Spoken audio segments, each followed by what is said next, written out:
From beaten pieces, a story began. One man with a vision, one heart with a plan. Ink-stained fingers, sleepless nights. Truth on the page, our people's life. Headlines faded, but the mission stayed. Through the storms, we still made our way. No corporate backing, no fame, no show. Just heart and hustle, and the will to grow. Be part of the call. Lift your voice and join the flame. If you fail, they'll say you didn't try. Work too hard, they'll warn you to slow down. Rest for a moment, they'll say you've lost your drive. If you love openly, they'll call you naive. If you protect your heart, they'll say you're cold. Stand firm, you're stubborn. Bend a little, you're weak. The truth is this: no matter what you do, people will judge. They don't see your struggles, your late nights, your sacrifices. They only see what fits their story. One day you're too much, the next you're not enough. And if you keep chasing their approval, you'll never find peace. So stop running after applause. Stop living in the noise of their voices. Focus on your path, your peace, your growth. Because in the end, their opinions won't build your future. Your actions will. And me, I'm 56 years old. Damn! I'm sorry. He's not sorry. That's how dads feel. They react to us before they think about what they're saying. I got serious stuff for you today. I just say make I catch your attention. Make we start. Today not about dad with a talk. Some serious stuff about dad. I want make una take time and enjoy them. I go try make them short. But if I make them too short, you not go get the gist. So make we stay patient with each other. Dads are good, especially when they are from Africa. They can be very stubborn in their ways, but they can be very good to the family too. Are you watching this as a father, a husband, a son, a daughter, a wife? It doesn't matter in what capacity you watch. It applies to all these people I just mentioned and more. It talks about what men go through to be what society calls men and what the reality of a man's life could be within the walls of his household. A preacher preaches from the pulpit in his church.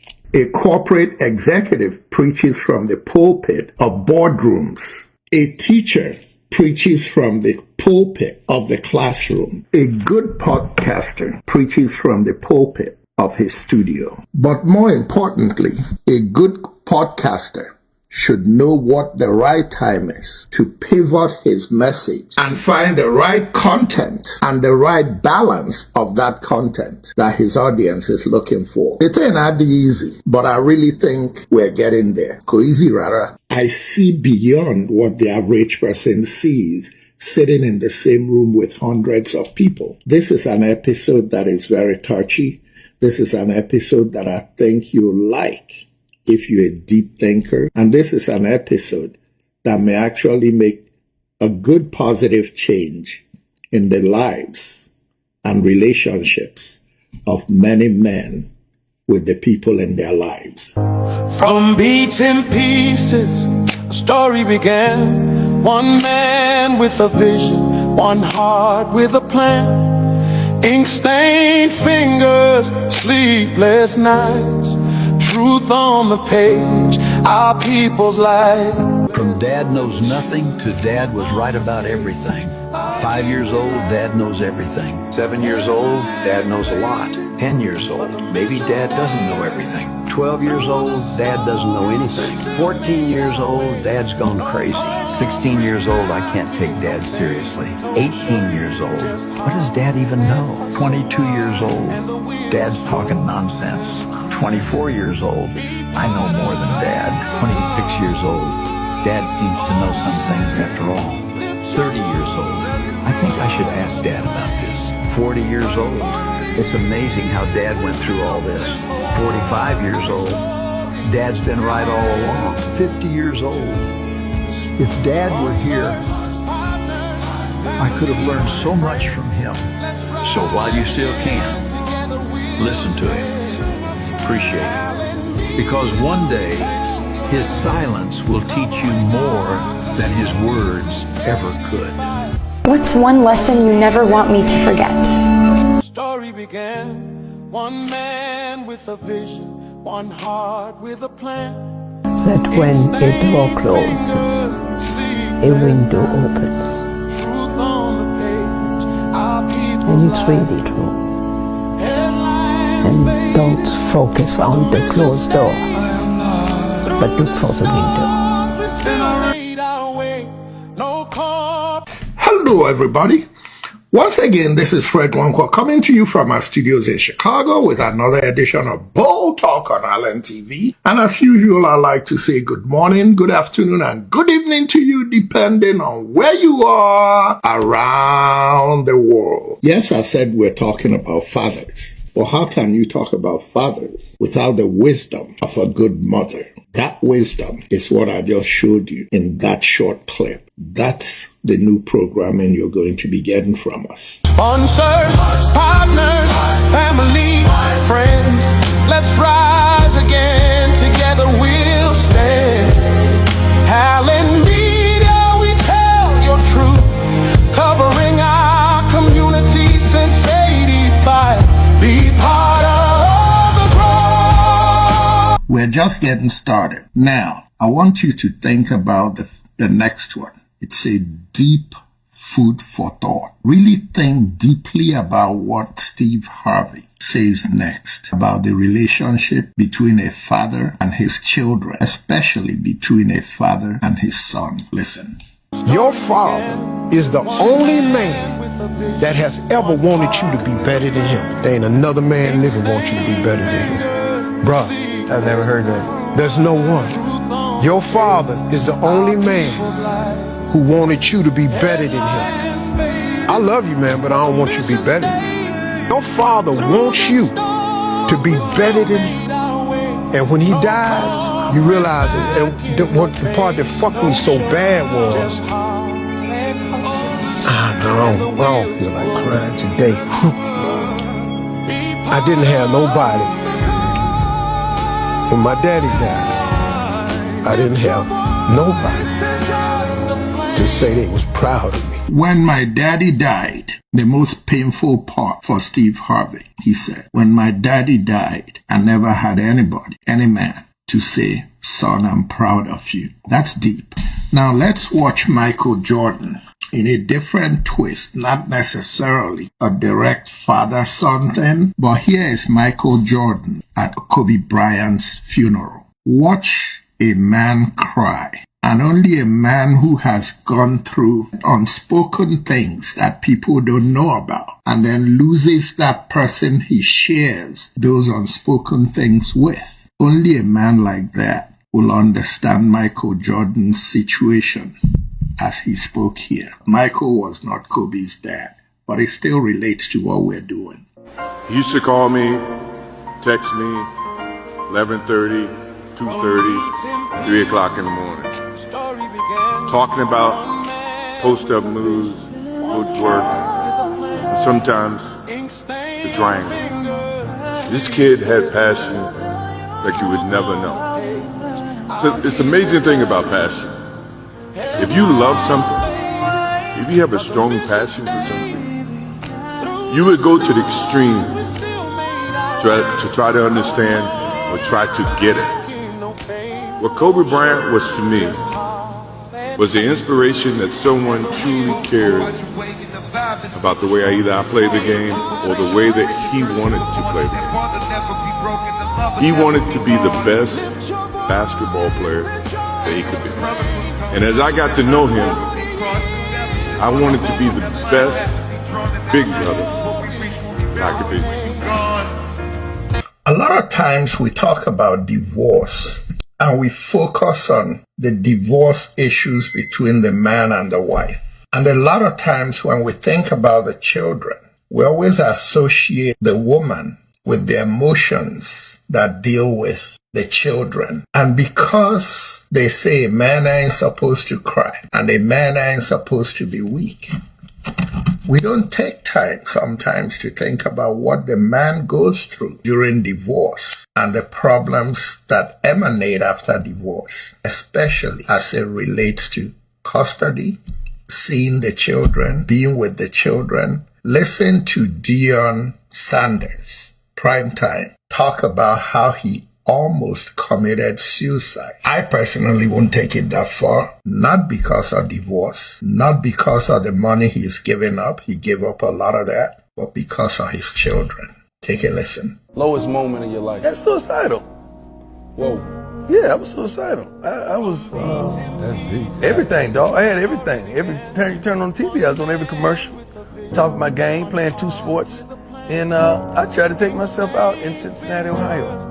Basically because my babies had been taken from me. That was the only thing I felt like loved me at the time. Everybody else, they loved what I did, but they didn't love me because they didn't know me. Because I really went prime. I was Deion. I was up under extreme, I would call it stress, pressure, and I didn't no longer want to be him, man. And that was God was calling me collect, and I wouldn't accept the charges. I was at the bottom of, to me, what life was. That's why you got public success, and everybody that's successful publicly, they're struggling somewhat privately. And you got to really understand that. See, the thing about it, we do this when the camera's on. We got to do this when the camera's off. We got to talk to each other, man. We got to love each other. We got to, hey, man, Fred, you all right, dog? Hey, dog, you all right, man? You all right, dog? Chad, you all right? Chad, you know, I do that with him all the time. You all right, baby? Talk to me. Just tell me you good. I'm good. I don't need nothing, don't want nothing. That's how it is. So we don't do that as men. Especially when we start putting folks on a pedestal, man. That's why you got to be careful who you call a role model, because a lot of these models out here playing roles. Take a note of that. Got to be very careful who you call a role model, because a lot of these models are not playing any roles. Deep. Now, let's end it with some humor. Still father related, but humor. And the first one will be a man who said he insured his balls for $10 million. And then there was an interview with one of the women who know everything about his balls, if you know what I mean. You better trust that she gave her opinion about whether them balls are really worth $10 million. Take a look. Mariah, what was your reaction to Nick Cannon saying in May that he has insured his balls for $10 million? When did this happen? He announced it in May. Lord, help me. Are his balls worth $10 million, do you think? I've got to go to the next question.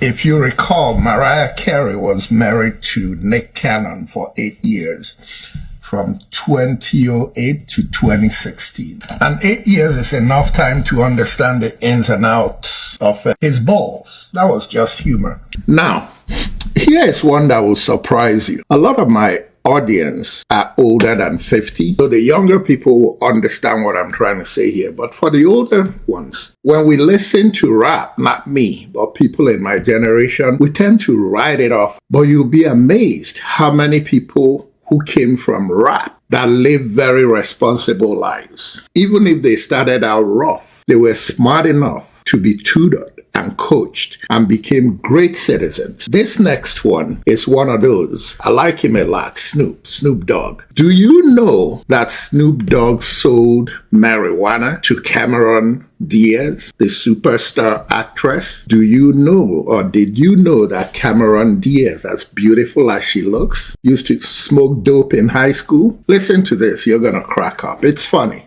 Cameron Diaz, right? She's a actress. Yeah. She went to the same high school I went to. Nobody knew that until she got on the interview and said, Hey, did you know Snoop Double G? I did. Well, we went to high school together. He was a year older than me.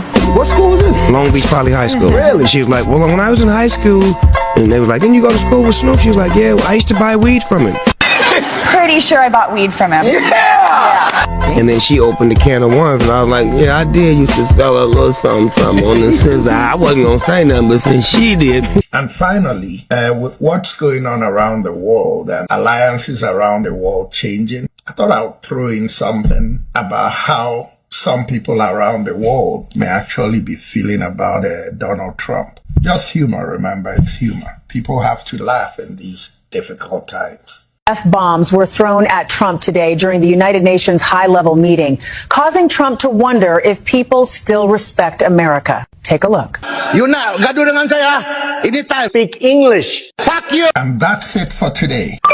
By the way, it's been brought to my attention that a lot of times when I post my videos, you guys just go and click on the picture. The picture doesn't take you to YouTube. It shows you the video, but you are not on YouTube. If you want me to get credit for your viewing, click on the link, not on the picture. The link takes you to my YouTube channel. That's where you're gonna see how to subscribe and how to like and how to share and how to leave a comment. So please click on the link, not on the picture. But don't forget to pound that like button, pound that subscribe button, pound that share button. But most importantly, especially with the changes we're making, go to the comment section and type your comments. Let's know what you like. Let's know what you don't like. We do this for you. And once again, this is Fred Nwankwo coming to you from our studios in Chicago with another edition of Bold Talk on Island TV. And until next time, good night and God bless. From beaten pieces, a story began. One man with a vision, one heart with a plan. Ink-stained fingers, sleepless nights. Truth on the page, our people's life. Headlines faded, but the mission stayed. Through the storms, we still made our way. No corporate backing, no fame, no show. Just heart and hustle, and the will to grow. Welcome to Bright Star Care Airbnb, located at plot 2526 Victor 104 Crescent, Aja. We are fully furnished rooms, 24 hours power supply, 24 hours internet, secured environment, smart door keys for your safety, and of course, spacious parking space. You are free to call for reservations. You can contact 090-330-72596. We are the go-to place for your long stay or short stay. Bright Star Care Airbnb Homes.